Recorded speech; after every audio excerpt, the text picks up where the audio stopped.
There was a time when composting felt like a badge of honor.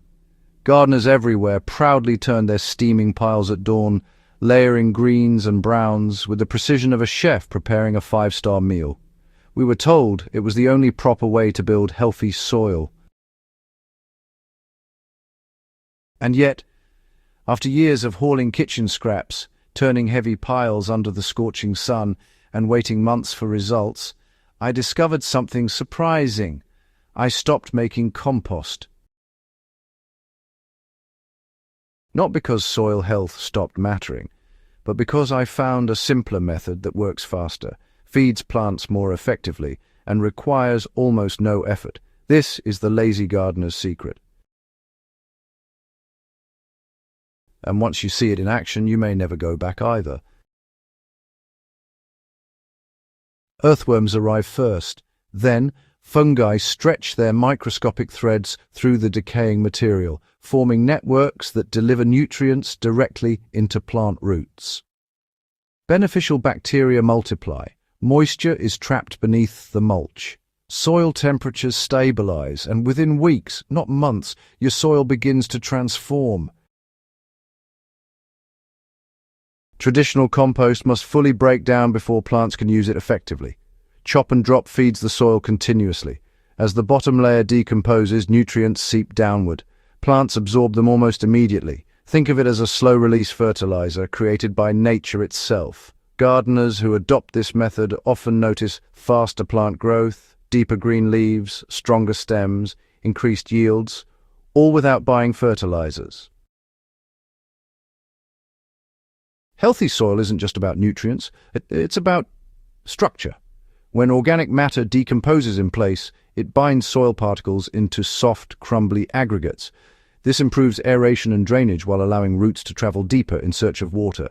Hard soil becomes workable. Sandy soil gains moisture retention. Clay loosens. Over time, your garden stops fighting you and starts working with you.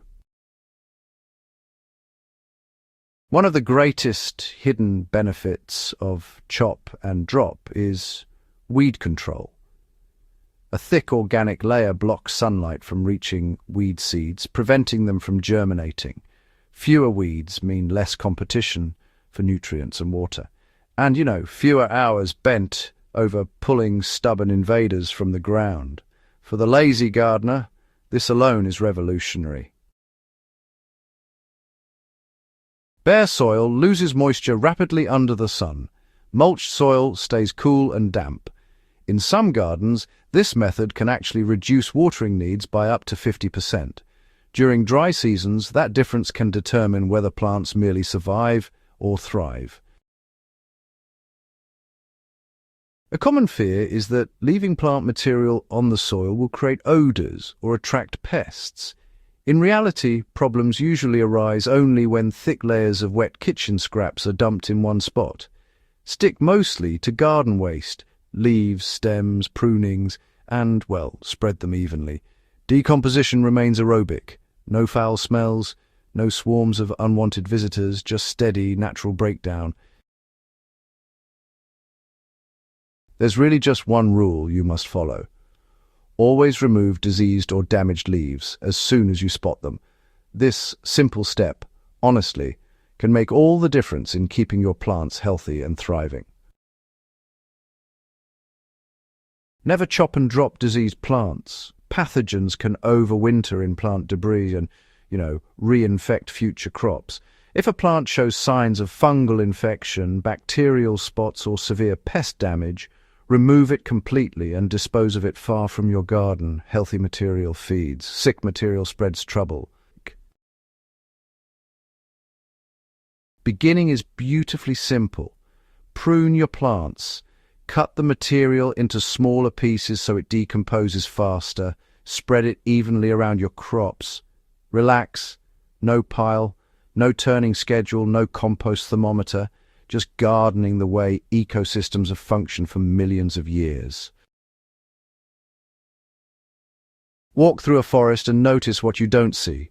No compost bins, no wheelbarrows hauling dead leaves uphill. And yet forests grow some of the richest soils on Earth. Nature doesn't rush decomposition. It layers it continuously, effortlessly. When we mimic this process, our gardens become more resilient, more productive, and far easier to manage. For years, I believed hard work defined a good gardener. Turn the pile, monitor the ratios, wait patiently. But sometimes wisdom isn't about doing more, it's about stepping aside and letting nature lead.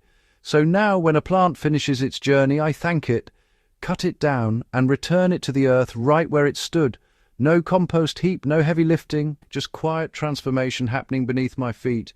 And every season, as the soil grows darker and the harvest grows heavier, I'm reminded of one simple truth. The smartest gardening trick might just be the laziest one.